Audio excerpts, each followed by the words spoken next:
নমস্কার বন্ধুরা, dream girl মমিতার আরেকটি ভিডিওতে আপনাদের জানাই স্বাগত। রথযাত্রার দিন আর্থিক সংকট কাটাতে করুন এই কাজ।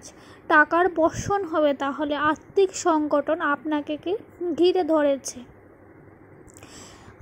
আর তা থেকে আপনি কোনোভাবেই বেরোতে পারেন না, তাহলে অবশ্যই করুন জগন্নাথের মন্দিরে গিয়ে এই বিশেষ দিনে বিশেষ ফল দান।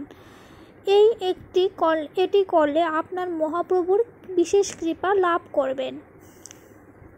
প্রতিটি কাজে সাফল্য পেতে এই জিনিসগুলি করুন। হিন্দু ধর্মে রথযাত্রা একটি অতি পবিত্র উৎসব।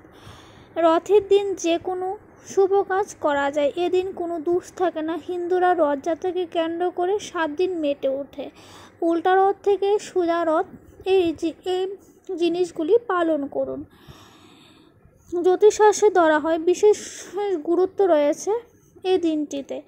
প্রতি বছর আষাঢ় মাসের শুক্লপক্ষের দ্বিতীয় তিথিতে পালিত হয় রথযাত্রা উৎসব। চলতি বছর 7ই জুলাই এই উৎসব পালিত হবে।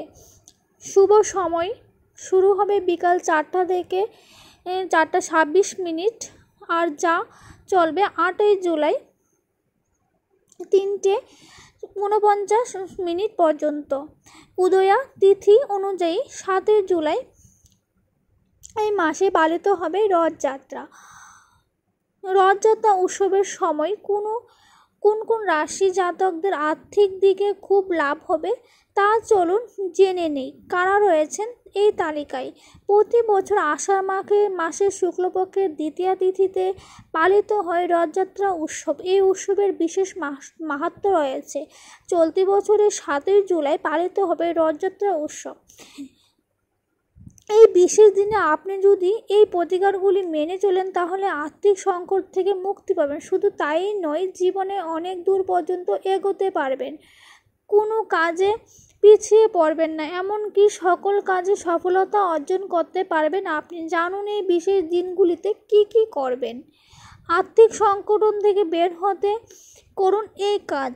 আর্থিক সংকটন আপনাকে ঘিরে ধরেছে আর তা থেকে আপনি কোনোভাবেই বেরোতে পারেন না, তাহলে অবশ্যই করুন জগন্নাথের মন্দিরে এই বিশেষ ফল দান।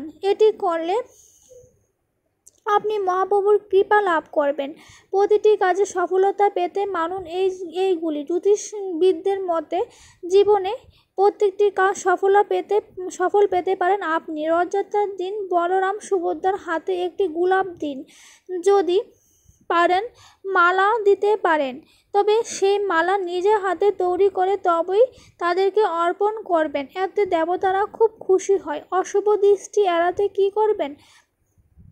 আপনার বাড়িতে যদি অশুভ দৃষ্টি ঘিরে থাকে, যে কাজেই হাত দেন সে কাজেই যদি সফলতা না পান, তাহলে এই বিশেষ দিনগুলিতে একটি প্রদীপের মধ্যে লবঙ্গ জেলে আপনি মহাপ্রভুর আরতি করুন। তাহলে আপনার বাড়ির উপর থাকা সমস্ত অশুভ দৃষ্টি দূর হবে। পরিবারের ওপর বিরাজমান হবে ইতিবাচক শক্তি। কিভাবে বের হবেন এই আর্থিক সংগঠন থেকে? রথযাত্রার দিন একটি লাল কাপড়ে লবঙ্গ বেঁধে জগন্নাথের চরণে রেখে দিন। সঙ্গে অবশ্যই দেবেন একটি 1 টাকার কয়েন। এতে আপনার আর্থিক সংগঠন দূর হবে। বাড়িতে কিভাবে অশান্তি কমাবেন? নেতিবাচক শক্তির প্রভাব পরিবারের সমস্যা বাড়তেই থাকছে আর সেই সমস্যাতে আপনিও জর্জরিত, তাহলে তা থেকে বের হতে চাইছেন, তাহলে অবশ্যই করুন লবঙ্গ পুড়িয়ে বাড়ির 4 কোণে রেখে দিন। খুব সহজে আপনি অশান্তি থেকে বের হতে পারবেন। তো শেষে জেনে নিই মনের ইচ্ছা পূরণ করতে কি করবেন।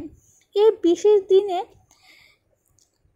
দিনে সকালে ঘুম থেকে উঠে পরিষ্কার জামাকাপড় পরে লবঙ্গ, একটি গোলাপ ফুল, তুলসী পাতা নিয়ে জগন্নাথ দেবের মন্দিরে গিয়ে মহাপ্রভুর পায়ে অর্পণ করুন। এতে আপনার সকল মনের ইচ্ছা পূর্ণ হবে। তো বন্ধুরা, তো জেনে নিলেন কি করে আপনার আর্থিক সংগঠন দূর হবে। তো রথযাত্রার দিন অবশ্যই করুন এই কাজগুলি। তো বন্ধুরা, আজকে আমার ভিডিওটি যদি আপনাদের ভালো লেগে থাকে অবশ্যই এই ভিডিওটিতে একটি লাইক করে দেবেন।